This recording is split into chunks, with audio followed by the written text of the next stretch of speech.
کافی زیادہ ڈیولپمنٹس ہیں آج. کافی دنوں سے ہم سن رہے ہیں کہ بات چیت ہو رہی ہے نہیں ہو رہی, مکس بیانات آ رہے ہیں, فلپ فلاپ چل رہا ہے پی ٹی آئی کا. کبھی کہتے ہیں ہو رہی ہے, کبھی کہتے ہیں نہیں ہو رہی. کبھی پتہ لگتا ہے 3 ممبر کمیٹی بن گئی ہے جس میں شبلی فراز صاحب تھے, علی امین گنڈا پور تھے, عمر ایوب صاحب تھے. پھر پتہ لگا کہ جی کوئی بات چیت نہیں ہو رہی. جو ان کے چیئرمین ہیں غور خان, وہ جب مل کے آتے ہیں خان صاحب سے کہتے ہیں کوئی بات نہیں ہو رہی. علی امین گنڈا پور نے آج پھر کہہ دیا کہ ہاں جی بات چیت ہوگی, لیکن جب ہوگی ہم بتا دیں گے. یہ سب کچھ چل رہا تھا اور دوسری طرف ہمیں اطلاعات آ رہی تھی کہ کسی قسم کی کوئی رپروشما یا کوئی آؤٹ ریچ نہیں ہوئی اسٹیبلشمنٹ کی طرف سے. اور آج پھر ہم نے دیکھا کہ ایک نیا تماشا ہو گیا جب نیب نے ایک فریش انکوائری لانچ کر دی ہے توشہ خانہ کے اندر عمران خان صاحب کے خلاف اور ان کی اہلیہ بشریٰ بی بی کے خلاف. کلیئرلی یہ بھی ایک بڑی سٹرانگ میسیجنگ ہے جس کے اوپر کوئی اب ڈاؤٹ نہیں ہونا چاہیے کہ اسٹیبلشمنٹ کہاں پہ کھڑی ہوئی اس تمام معاملات میں. ادھر یہ باتیں چل رہی ہیں. ساتھ ہی ابھی آپ نے ابتدائیے میں سنا ہوگا رانا ثناء اللہ صاحب نے کہا کہ دیکھیں عمران خان تو ایک پروجیکٹ تھا اسٹیبلشمنٹ کا, اب وہی اس کو ڈسپینٹل کر رہے ہیں. ہمیں تو یہ بتایا گیا تھا کہ شاید قانونی کیسز ہیں جس کو عدلیہ ڈیل کر رہی ہے اور وہیں پہ فیصلہ ہوگا.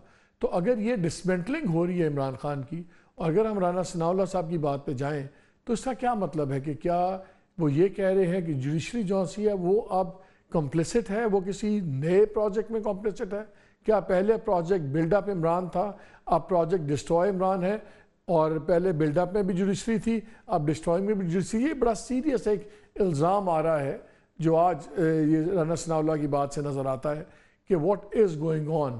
کیا جو کیسز چل رہے ہیں یہ ایک ڈسمینٹلنگ موو ہے کہ کورس آف جسٹس جو ہے وہ اپنا کورس لے رہی ہے؟ بہرحال یہ ابھی ہم دیکھیں گے, اس پہ کافی چیزیں چل رہی ہیں.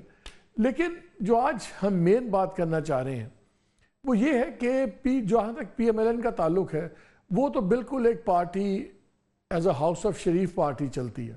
ہمیشہ سے ہم نے دیکھا جو عہدے تھے وہ ہمیشہ سے ہاؤس آف شریف میں ہی رہتے. اگر شہباز صاحب چیف منسٹر تھے تو میاں صاحب پرائم منسٹر تھے, شہباز صاحب نہیں تھے تو حمزہ شہباز وہ پھر چیف منسٹر تھے پنجاب کے. اب میاں صاحب باہر ہیں لیکن شہباز صاحب پرائم منسٹر ہیں, اور میاں صاحب کی جو بیٹی ہیں مریم نواز صاحبہ وہ پنجاب کی چیف منسٹر ہیں. رہی سے ایک اثر پوری ہوگی جب پچھلے اتوار کو ان کو اسحاق ڈار صاحب کو ڈپٹی وزیر اعظم بنا دیا گیا. اس میں بھی بڑے سوالات اٹھ رہے ہیں. اب اسلام آباد میں یہ گردش کر رہی ہے خبر, کل بھی ہم نے آپ سے شیئر کی تھی کہ جی جہاں تک اس میں ڈار صاحب کی اپنی خواہشیں تھیں, کیونکہ عہدے تو کم ہوتے جا رہے ہیں, اب سمجھ نہیں آ رہی کہ ڈار صاحب کو اور کتنے عہدے دیے جائیں گے, کیونکہ وہ اس وقت ڈپٹی وزیر اعظم بھی ہیں, وہ اس وقت ہمارے فارن منسٹر بھی ہیں, وہ سینٹ میں لیڈر آف دا ہاؤس بھی ہیں, وہ پھر جب الیکشن ہو رہے تھے تو وہ ٹکٹ جو کمیٹیز بنی ہوئی تھی, ٹکٹ اوارڈنگ کمیٹی, اس کو بھی ہیڈ کر رہے تھے. پھر جب سینٹ نے اجلاس شروع کرنا تھا, نئی منتخب سینٹ نے, تو اگرچہ خود میں ابھی انہوں نے اوتھ نہیں اٹھایا ہوا تھا, انہوں نے اس کو سیشن کو بھی پریزائڈ کیا, کچھ امپورٹنٹ کمیٹیز کو بھی وہ ہیڈ کر رہے ہیں. سو وہاں پہ تو ایک پیٹرن کلیئر ہے, خود ہی خاندان والے ہوں گے یا نہیں ہوں گے. لیکن پچھلے کچھ دنوں سے میری کافی لوگوں سے بات ہو رہی ہے, پی ٹی آئی کے لوگوں سے, وہاں پہ ایک نیا ایک اینگل آ رہا ہے, اور وہ ہے پنجاب کی پی ٹی آئی ورسز کے پی پی ٹی آئی. جب میں کے پی پی ٹی آئی کہہ رہا ہوں تو بہت سے پنجاب کے لیڈران کا اور سیکنڈ ٹیئر لیڈران جو لیڈرشپ ہے پنجاب کی, ان کو بہت زیادہ گلا ہے. وہ کہتے ہیں کہ جی جو پی ٹی آئی ہے اس وقت بالکل پختون پارٹی بن گئی ہے. جس طرح وہ ہاؤس آف شریف پارٹی تھی, اب پی ٹی آئی بالکل پختون پارٹی بن گئی ہے. اور جب ان سے پوچھا گیا تو ان کے ایک بڑے ریلیونٹ آدمی نے کہا, اس نے کہا چلیں جی ہم آپ کو گناتے ہیں.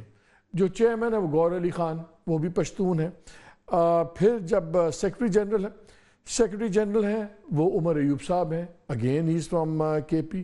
پھر وہ لیڈر آف اپوزیشن یا آپ کہہ لیں ہاؤس میں اپنی پارلیمنٹ جو پارٹی کو لیڈ کر رہے ہیں وہ ہوتا بھی گور ایوب صاحب کے پاس ہے. پھر چلیں چیف منسٹر تو انہیں تو خیر پشتونخوا سے ہی ہونا تھا, وہ تو ہو گئے. شبلی فراز جو چیف آف سٹاف ہیں خان صاحب کے, وہ بھی پشتون ہیں.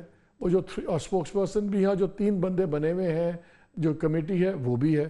جتنے مین ڈیسیژن میکنگ ہے وہ ساری پشتون کے پاس ہے. پھر ان کا کہ اب پچھلے دنوں جب یہ بحث چل رہی تھی کہ ان کو بنایا جائے اپنے مروت صاحب کو چیئرمین پبلک اکاؤنٹس کمیٹی، تو اس پہ شاید پنجاب کی طرف سے بھی یہ بار بار ان کو کہا گیا، گوہر ایوب صاحب کو، دوسروں کو، کہ کم از کم یہ سیٹ پنجاب کو دے دیں، کہیں تو ریپرزنٹیشن ہے پنجاب کی پی ٹی آئی کی۔ اب شیر افضل مروت کا نام فائنل کیا گیا ہے، وہ بھی پختون ہے۔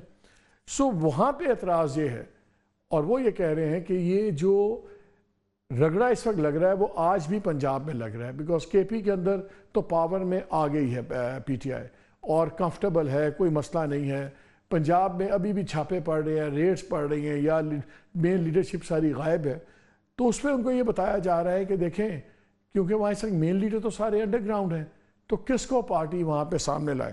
تو پھر 5-6 نام ان کی ڈسکشنز میں سامنے آئے کہ وہاں پہ عامر ڈوگر بھی ہیں، زین قریشی بھی ہیں، اپنا وقاص اکرم شیخ بھی ہیں، ثناءاللہ مستی خیل بھی ہیں، لطیف کھوسا بھی ہیں۔ ان میں سے کافی لوگ ہیں جو ابھی بھی پرومننٹ لیولز پہ لائے جا سکتے ہیں۔ جس طرح 35 سیٹیں تھیں ان کی کے پی کی نیشنل اسمبلی کی، تو 39 سیٹس ہیں شاید ان کی، 49 سیٹس ہیں پنجاب سے نیشنل اسمبلی کی، اور 35 ہیں کے پی سے۔ تو پنجاب والوں کا خیال یہ ہے، پی ٹی آئی والوں کا، کہ اگر ہمیں یہ نہیں لائیں گے، پرومننٹ نہیں کریں گے، تو پھر یہ تحریک کیسے چلے گی؟ اور جب تک پنجاب سے تحریک نہیں چلے گی تو ان کو نظر آتا ہے کہ پی ٹی آئی کے یہ فارچونز نہیں بدلیں گے۔ تو پروگرام کے سیکنڈ حصے میں اس پی ٹی آئی کے اس ڈیلیما پہ بات کروں گا پروگرام، اور اس میں ہمارے ساتھ ہوں گے علی محمد خان ہوں گے۔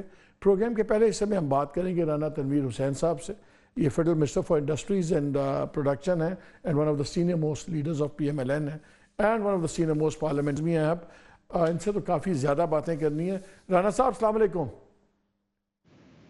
وعلیکم السلام، کیسے ہیں مالک صاحب؟ ٹھیک ٹھاک رانا صاحب، اللہ کا شکر۔